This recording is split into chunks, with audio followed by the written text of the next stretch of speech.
candidates nationwide. Now, of those, we had a percentage rate of male students passing. We are talking 204,292 of them. That's 47.3%. Thankfully, it's the girls. It's going to be the girls. 52.7%. That is 227,000.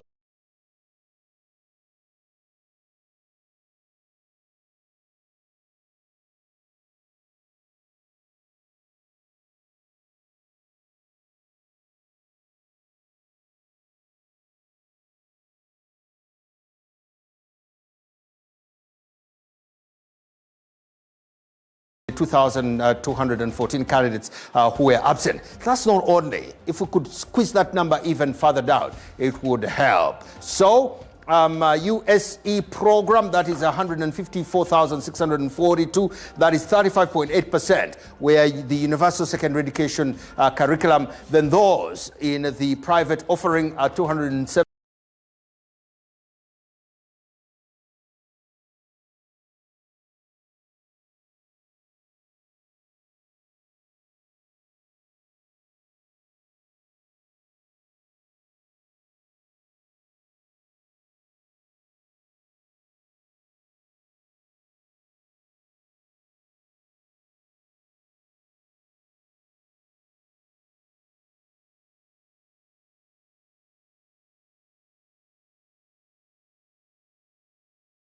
Program, that is 154,642. That is 35.8%, where the universal secondary education curriculum, then those in the private offering are 207.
And then on development and diplomacy. Stephen, let me jump in and present to you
and resentment that you've suffered from your colleagues?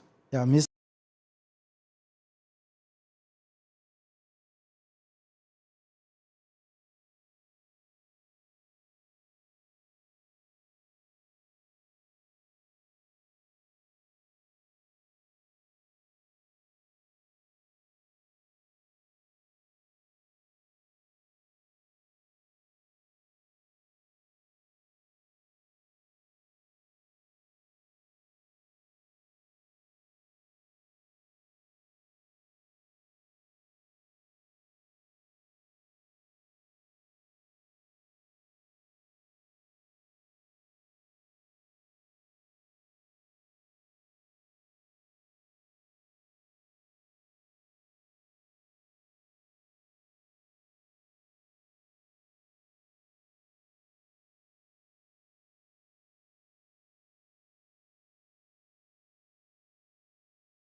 Demonstrates a minimum level. It's like the pass mark really.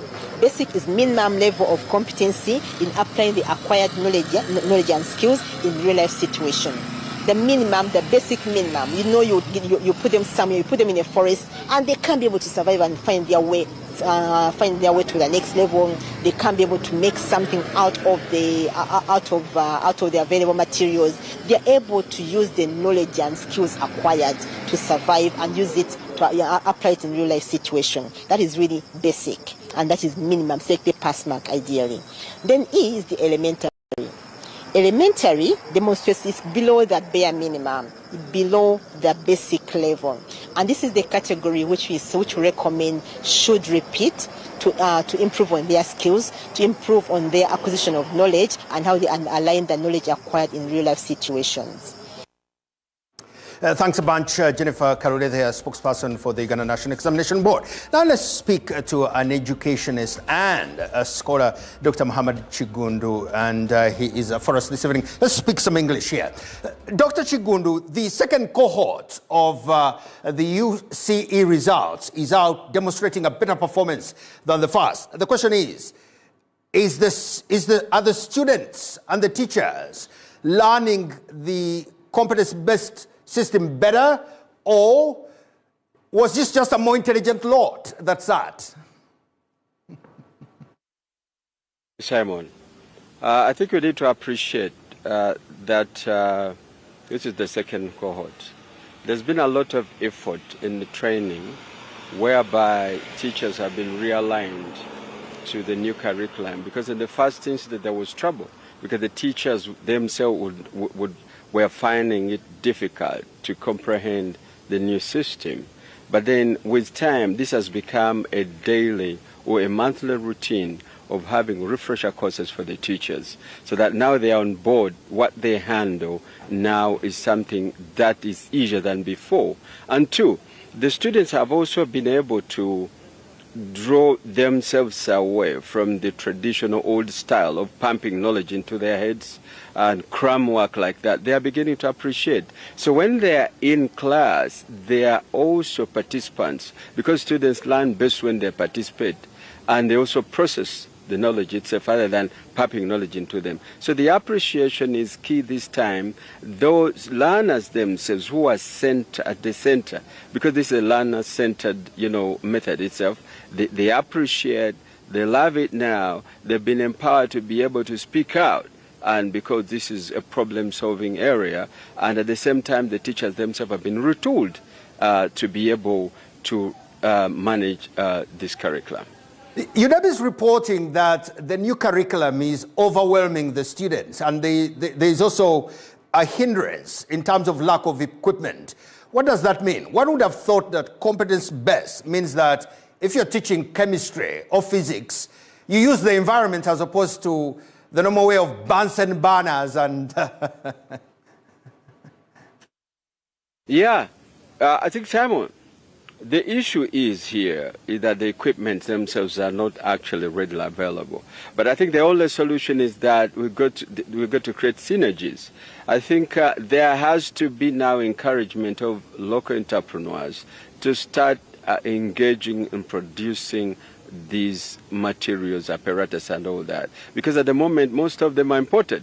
When you look at biology, something which is very simple like starch is coming from Kenya.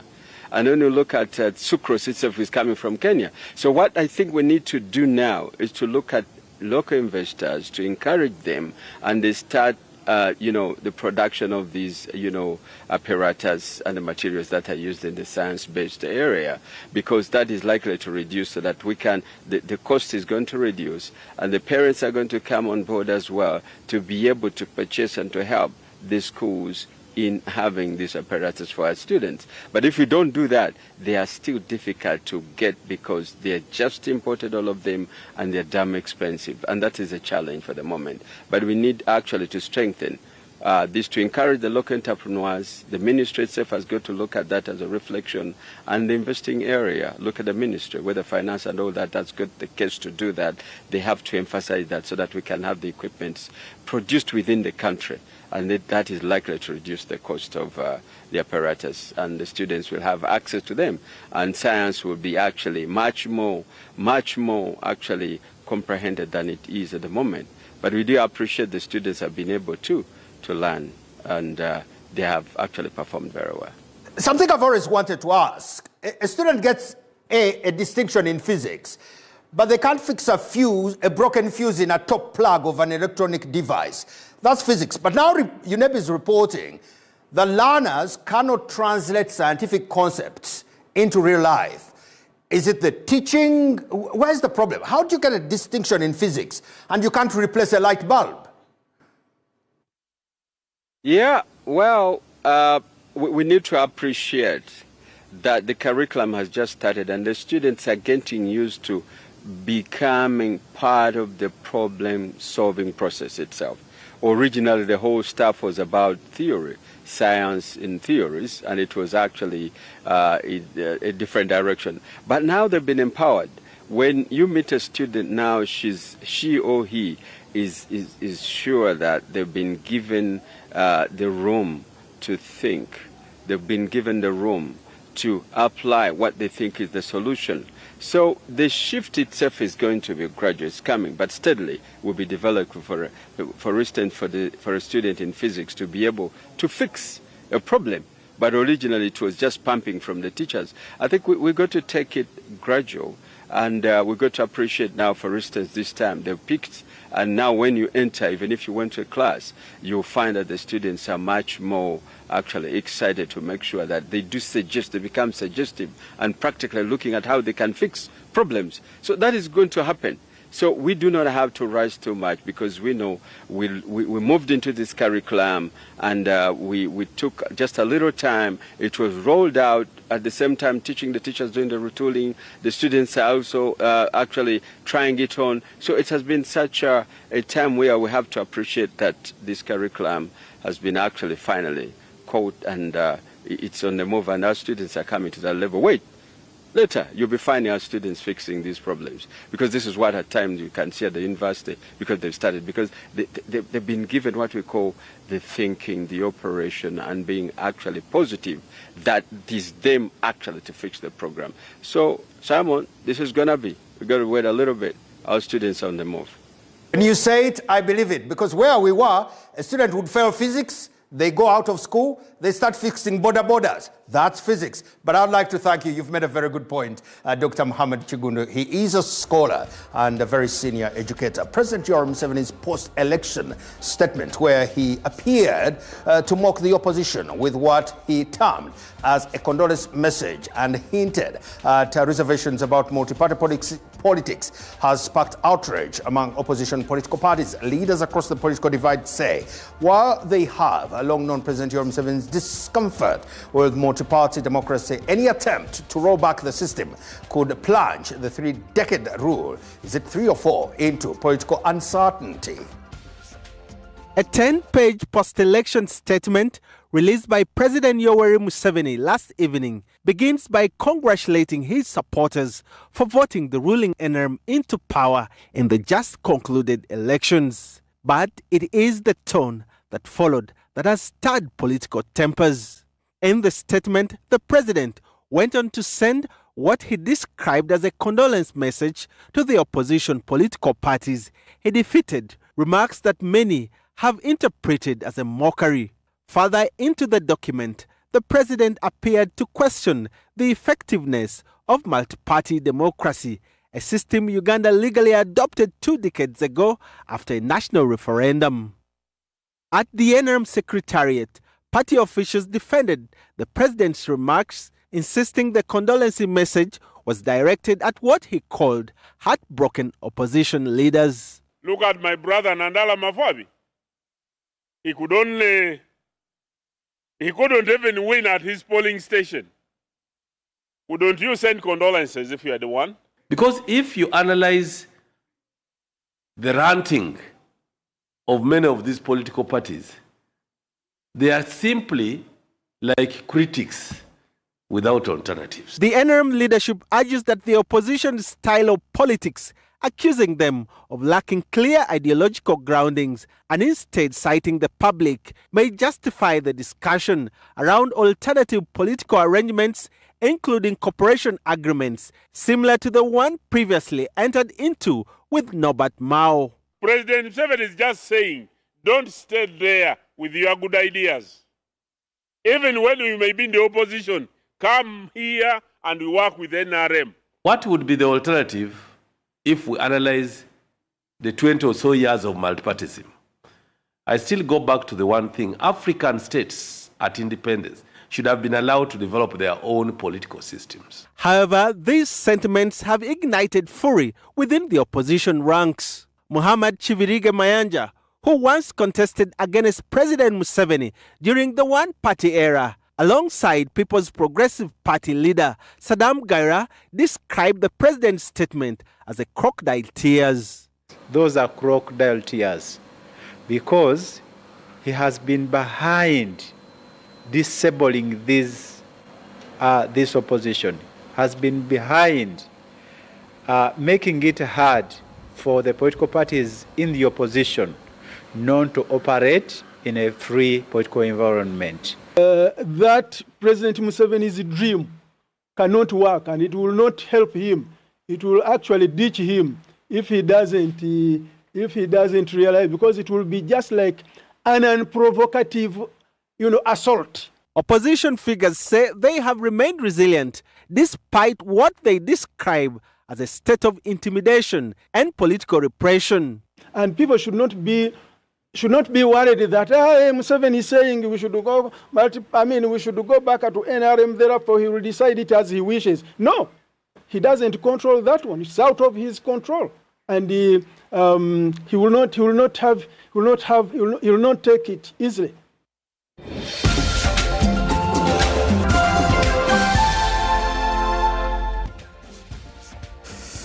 Let's look at some of your feedback. And the question first, share your views on the performance of candidates in the 2025 UCE results. I'm not going to say anything. Let's listen to what you have to say.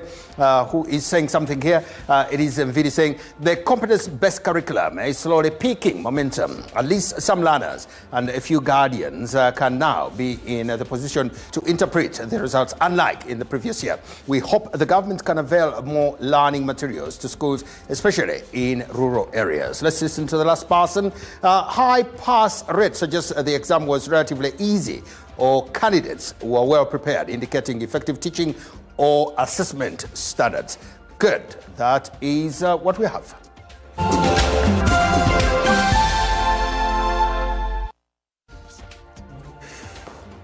Let's listen to what your leaders have to say.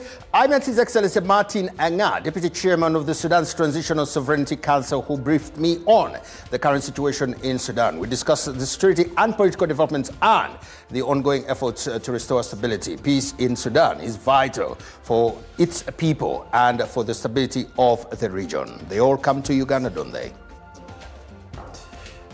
Yes, Janet Kaptaham, 7 Minister of Education, we are also full of thanks to God, because these are the results of the second cohort of the competence of complete senior 4 under the competence best lower secondary curriculum rolled out in January 2020. I also thank God for the 20% increase in the total number of candidates registered and the low absenteeism of 0.5%.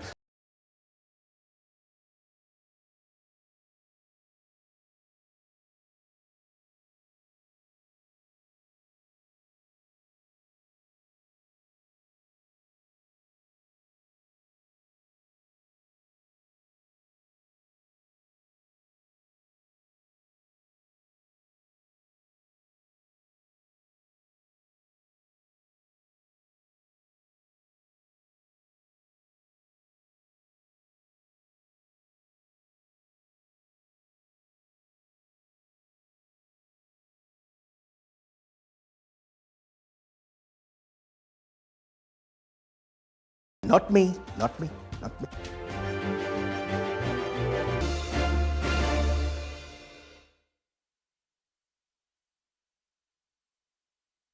If whiskey could talk, Johnny Walker Black Label would sing. With notes that only come with 12 years in a barrel. Sweet, smooth toffee, rich fruit, and a touch of smoke. Tastes as good as it sounds.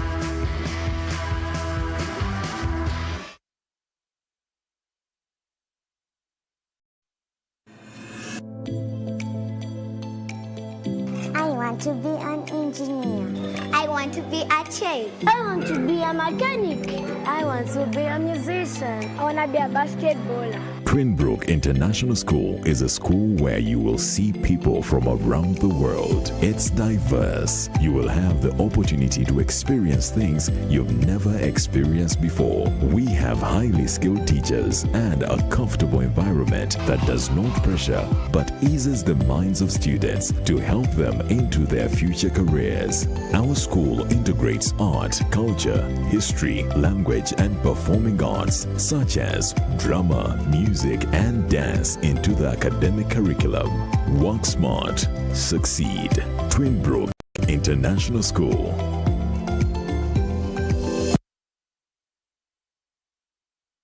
There is a new era of elegance and it begins at your event. At Peno Events, we have upgraded with fresh, modern, stylish event pieces designed to transform any space into a masterpiece. From luxury tents to elegant furniture to premium mobile washrooms, hand wash stations, lounge sets, parasols, wooden chairs, modern chair set, banquet setup. Peno Events. Safe, reliable, stylish. Book now.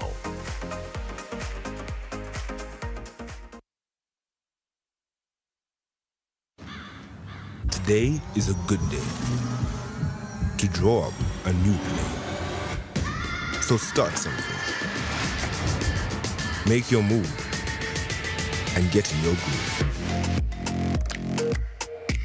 Do it for the gram. Do it for the culture. Be loud. Be extra. Be a thinker. A life eater.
world is what will make it. So why not make it yours? Guinness Smooth. Make it yours.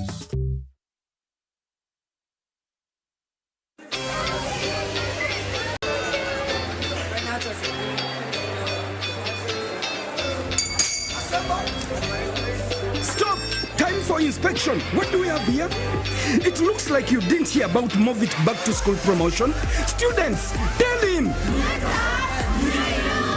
Buy and win in the new term near you. Back to school promotion. Buy any of our focus products. Move It All Day Toothpaste, Move It Herbal Jelly, Move It Baby Jelly, and Move It Shower Gel worth 5,000 Uganda shillings and you win a pen. Buy products worth 25,000 shillings to 44,000 Uganda shillings and you win a mathematical set or lunchbox. And when you buy products worth 45,000 Uganda shillings and above, you win a school bag and many more prizes. Terms and conditions apply. Move It All Day Confidence.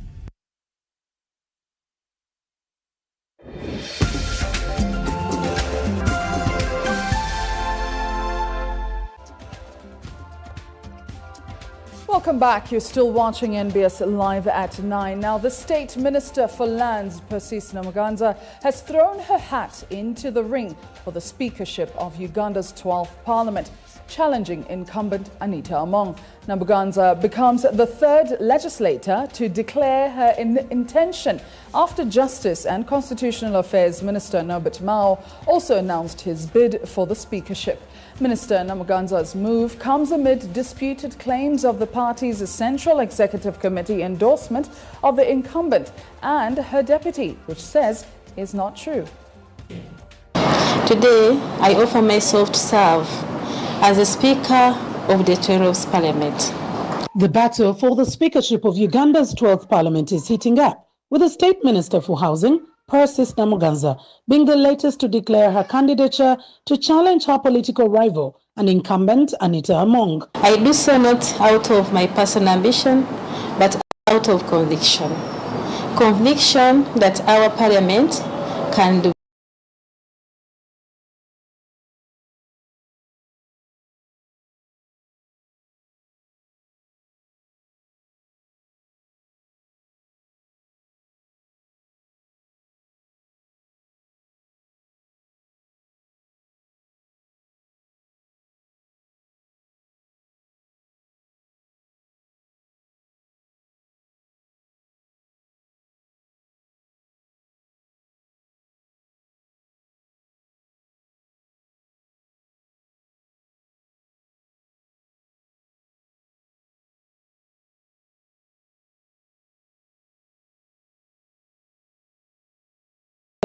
and inclusive leadership to the role. Namuganza says she has mobilized support from 150 members of parliament across the National Resistance Movement NRM, independents and the opposition. I commit to leading a transparent and accountable parliament. The processes of this house must be open, fair and guided strictly by the rules of procedure and the Constitution. Decisions must reflect democratic governance, not personal interest. Her candidature comes amidst reports that Parliament endorsed the incumbent Anita Among and her deputy, a claim she disputes. Namuganza joins Mao, Minister for Justice and Constitutional Affairs, in the speakership contest. But the ruling NRM has had a culture of speakers and deputies serving 2 elective terms. This status quo is being challenged by Namuganza, an NRM legislator. Let us make this parliament great again. Let us restore its glorious days. Let us raise its standards higher than ever before. However, the contest reflects deeper NRM dynamics, with Among representing continuity and a Mao symbolizing change, and so is Persis Namuganza. On Thursday, the lines of presidential security in Kenya were blurred by a single desperate sprint of one man from Wajir County, forcing Kenya's President William Ruto to momentarily stop his speech as the man now identified as Ahmed reached for the head of state in attempts to have an announcement with him.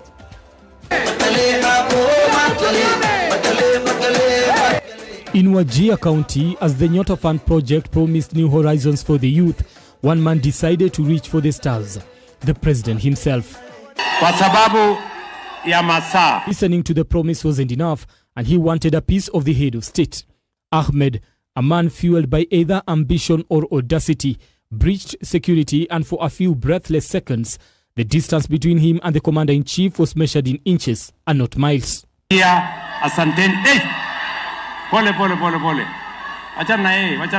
the presidential security swarmed around him, the head of state called for calm, advising his security detail to let him be, signaling he will see him later.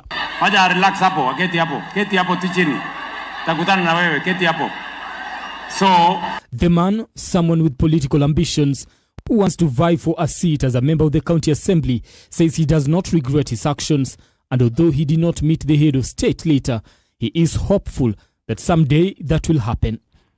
Proximity to the head of state and the tag of the president of the hustlers is being tested to the limit. His presence seems to be an allure for young Kenyan men who in most cases feel neglected, and when an opportunity presents itself, there's no wasting time. Mtu wa mwisho. Habari yako boss. Wacha naye. Unaitwa nani? Jeremiah. Very good Jeremiah. Mweka box. In the coastal region, the situation was the same 6 days ago. A young man in blue dashed to the podium to make his case, and the president's ear was now for the daring. Viatu imepotea wapi? Nimeziwacha. Nimeziwacha. Sema Jeremiah. Sasa Your Excellency, mimi ni kwanza unatoka sehemu gani? Nairobi. Unatoka Nairobi. Nimekuwa nawe Kisumu. Although these cases have been presented as harmless, the Inspector General of Police, Douglas Kanja, has formed a team to conduct an inquiry within 3 days into the security incident in Wajir. Kenyans on social media have, however, raised concerns about the security of the head of state, asking questions about how the individuals were allowed to be that close to the president, while others have dismissed them as theatrics, accusing the presidential team of trying to paint him as the darling of the people after his popularity rating took a dip. Keti pale, tashughulika na wewe. Brian Amuai, Nairobi. Now, away from the drama there, Kitgum politics has often been described as difficult and unpredictable, with power centres fighting among themselves. In the recent election, Minister Henry Oriem and Beatrice Anwar were defeated, setting a new tone of leadership in the district. We ask what could have happened and what determines votes in the Kitgum district. Described by many as a difficult place to do politics, Kitgum district has seen new faces emerge in the political landscape in the recent elections. In the past, people like Beatrice Anwar and Okello Oriem were the darling, but in the past 2 election cycles, these two were rejected by the voters. We ask, what happened to Mama Mabira and the former first son, Okello Oriem? Some of them failed to listen to the party leadership. Several times, I have seen party leadership inviting the flag bearers to come so that we can harmonize their internal bickering. But some of them, because they're senior, they feel like, you people, I cannot come before you.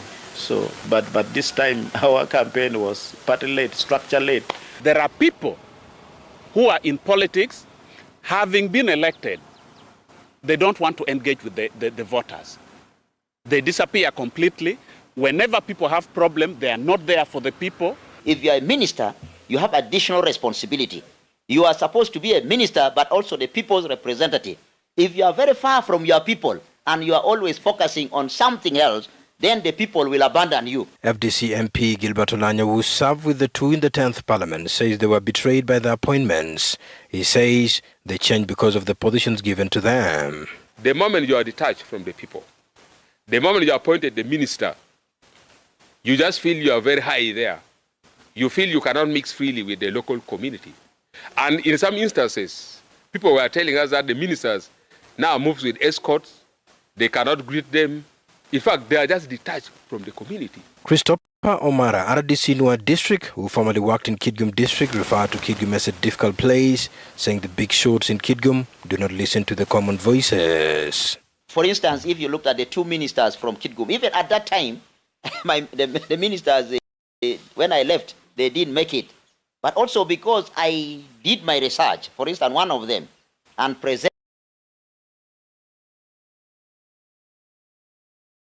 the situation on the ground, what people wanted. I was told that I was a new person in the district and I didn't know the politics of the district. What are the chances of the two being relevant in the politics of Kitgum and actually, and will they ever make it back? People want to vote for someone who is in for them, someone who is pro them, someone who really mixes freely with them. The moment you are detached from people, you are finished. There are people who are now too big to their electorate. You call, no one responds to your call. They only respond during election time. Get someone, an assistant, who will be receiving all the calls, registering all the concerns, responding to where you can, and guiding them or redirecting them, a referral system.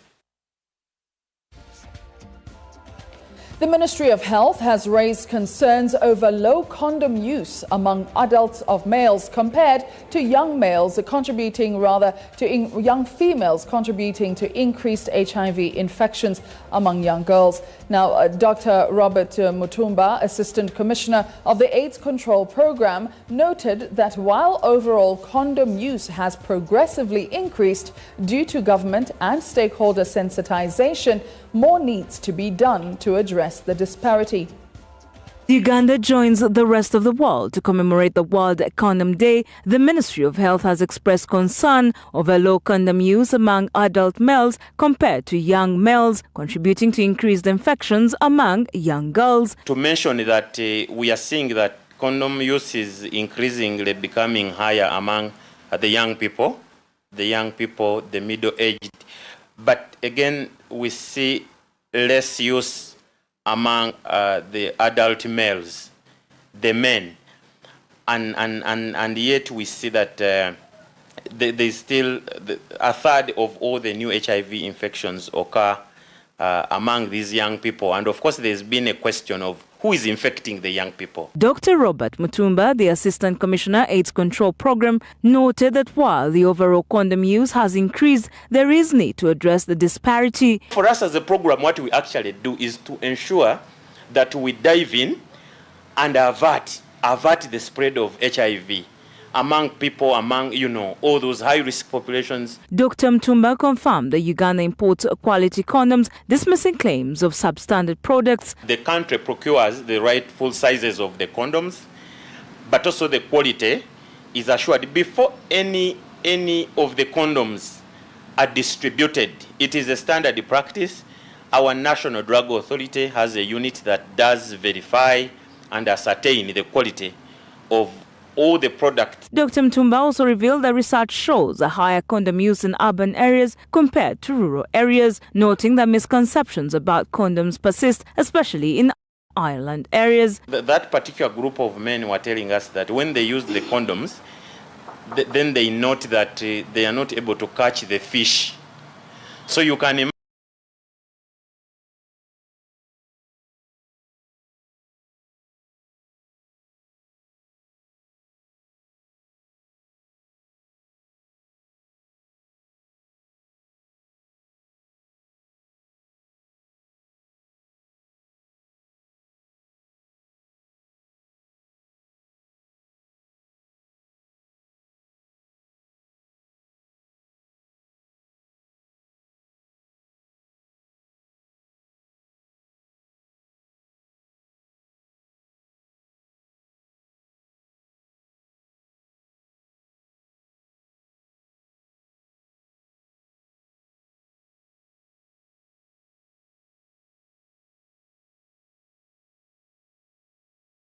the National Environment Management Authority, aimed at promoting environmental conservation and improving air quality. The Katikiro of Buganda, Charles Peter Mayiga, emphasized the importance of environmental conservation to the Buganda Kingdom, warning that failure to protect nature could lead to the loss of vital natural resources that clans depend on. The NEMA Executive Director, Dr. Barirega, confirmed that the authority will prioritize the conservation of Mabira forest and wetlands within Buganda. stewardship is deeply embedded in our heritage. Our forests, our wetlands, our lakes, our rivers, our wilderness are not merely natural assets. They are part of our identity and our responsibility to future, and our responsibility for future generations. The clan system, we've got a clan system here, which is one of the elements that define us, is characterized by totems and subtotems that find sanctuary in our lakes, in our forests, in our swamps, and generally in the wilderness. Some of the wetlands, Rubiji, Nabajuzi, Masaka, Nakaiba wetland, and so even Kabaka's Lake, we've done enforcement there to remove encroachment and pollution so that we improve. The Diocese of Langor will on February 14 host a landmark public lecture honouring Janan Luwum, bringing together church leaders, scholars and students at All Saints University's Langor's Canon Lawrence campus. The lecture, the first of its kind in the diocese, will feature keynote speaker Ashley Knoll with reflections from Alfred Olwa as part of activities to mark the 49th Janani Luwum Memorial. The lecture, organised in partnership with All Saints University Langor, will be held on February 14, 2026 at Canon Lawrence campus, Boroboro in Lira City. Church leaders say the event is the first of its kind within the diocese and is intended to deepen public understanding of Luwum's ministry, moral witness and enduring national significance. Speaking ahead of the event, Bishop Professor Alfred Olwa, Bishop of Langor Diocese, described the lecture as a very significant move aimed particularly at younger generations. It's a very significant activity. Public lecture meant first to inform people about the life, the ministry and the witness of Janan and Luwum. There are many young people who do not now remember or even know about him, but also to bring to light his legacy and lessons by which we learn and can live as a nation. We say it's of significance because Canon Lawrence College Boroboro has hosted very high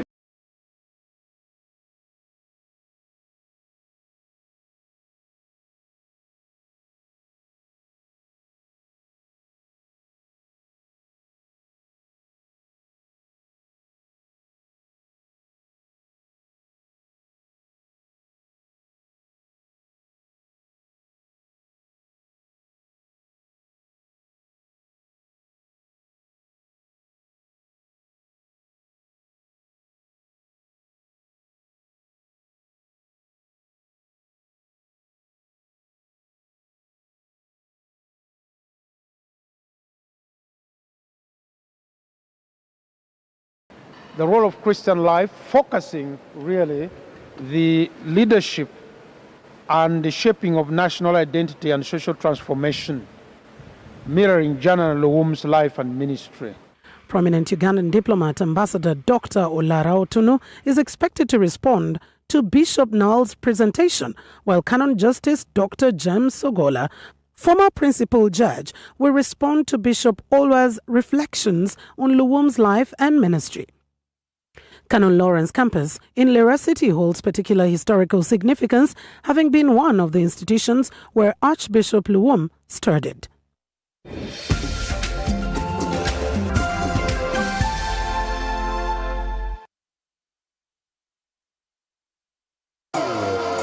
New Tusker Premium Cider.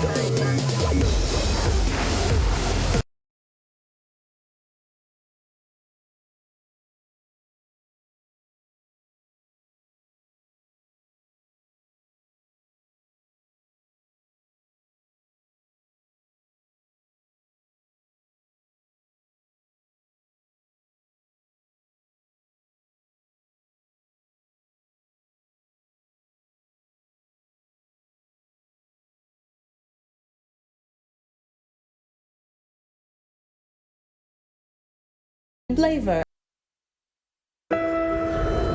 Yeah, Maria, I'm going to make the mandazi you like today.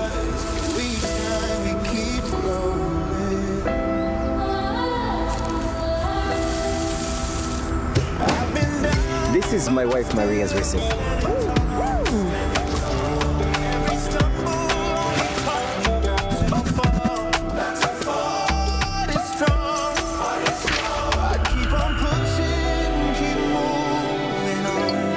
Maria! Maria, we've got the loan! We've got the loan! But tell me, what's the secret to your success? Maria is my inspiration.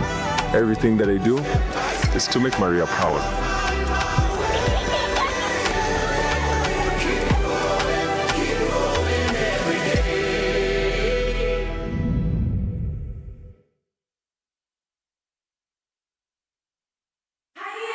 It's back, bigger, and with more business opportunities. It's the Pearl of Africa Tourism Expo, Poate 2026, Uganda's flagship tourism event. Poate 2026 will take place from the 21st to the 23rd of May 2026 at the Speak Resort Convention Center, Munyonyo, under the theme Wanderlust. It's your time to thrive.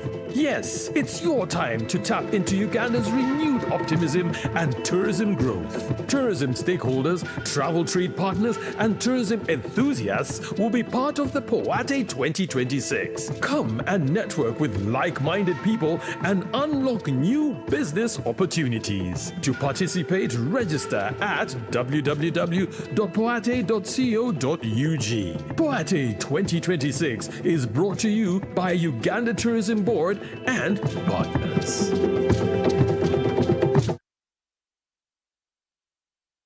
So, Muchara. Yes, Daddy. You know the children are going back to school and things are a bit tight.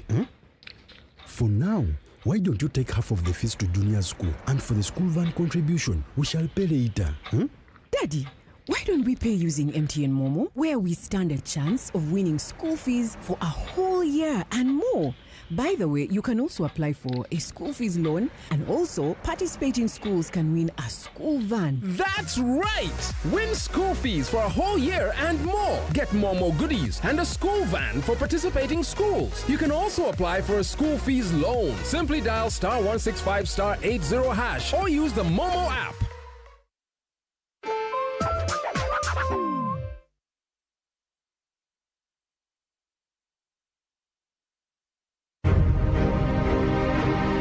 Buy genuine Decra roofing tiles, the original stone-coated alu zinc steel roofing system from New Zealand. Choose from Heritage, Milano, Shingo, Shake, and Classic profiles with a variety of colors and a 50-year warranty. Only available at Depot Uganda. Telephone 0776 898 888 or 0758 853 285. Depot Uganda. Tried, tested, and trusted. Motor Third Party is now digital. Dial the USSD code on MTN or Airtel to receive your reference number. Visit swico.co.ug/MTP. Enter your details and get your sticker instantly via SMS and email. No queues, no stress. With Swico, you are sure. Hey travelers, are you a family gearing up for that big vacation, a hustler working abroad coming home, or your squad chasing sunsets and passport stamps? It's time you lock in. Say goodbye to long airport queues, shocking roaming bills, and the stress of hunting for local SIM cards, because now you can travel like a local. Stay connected in over 180 countries. Just scan, tap, and boom. Instant data the moment you reach your destination. Get your Rogue Travel eSIM today at travel.roguetelcom.co.ug. Contact us on 020-500-123.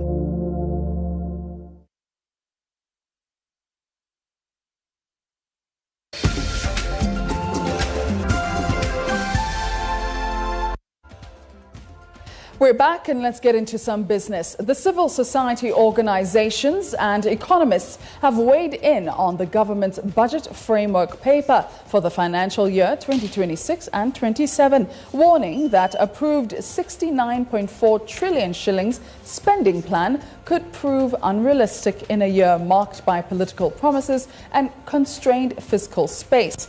These argue that the 69.4 trillion shillings resource envelope may only be tentative, cautioning that supplementary budgets and off-cycle expenditures common in politically charged periods could push the total far beyond the approved framework. While Parliament approved the 69.4 trillion budget framework paper for the financial year 2026-2027, debate has intensified over whether the proposed spending plan reflects economic reality or election optimism.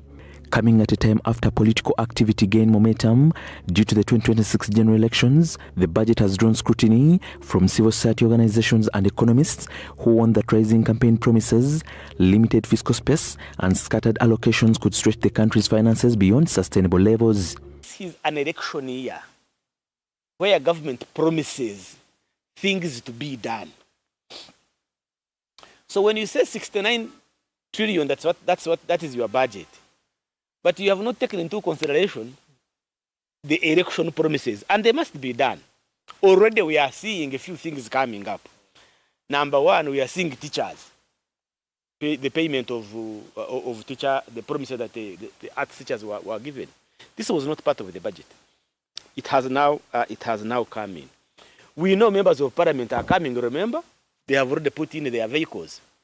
But we know very well that every new member of parliament, every new parliament that comes,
you're not going to stick to the letter, of course. Even in our personal lives, it's very hard to say that you stick to your budget, to the letter. But there has to be a certain margin of error, 10%, 15%. You can't start overspending and stretching, coming up with supplementary left, right, and center in ways that vulgarize the entire process. Economists point to Uganda's tightened fiscal space, with debt servicing consuming a significant portion of domestic revenue and development partners recalibrating support, analysts saying the government has little room for expansive spending without deepening the debt burden. In the COVID recovery period, most of the businesses are still struggling. We have our colleagues where the loans were restructured up to now. They are still struggling to meet their loan obligations.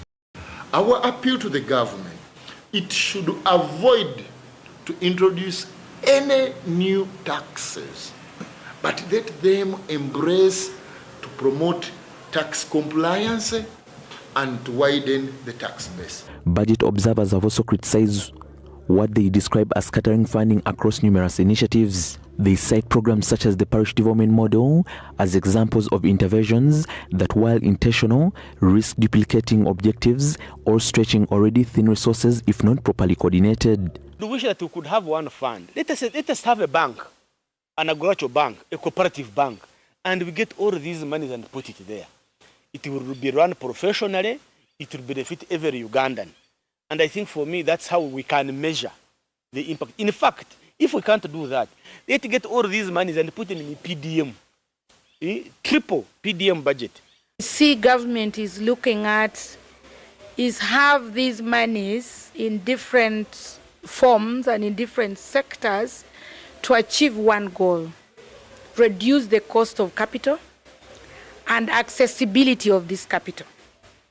This money could as well be put together and put in a bank, which they have done in several instances. But who are the people who access this money? So I think, in fact, we should double, like you rightly said, particularly where accessibility is being addressed, the cost of that capital is being addressed, and then we start moving into the productivity of this money.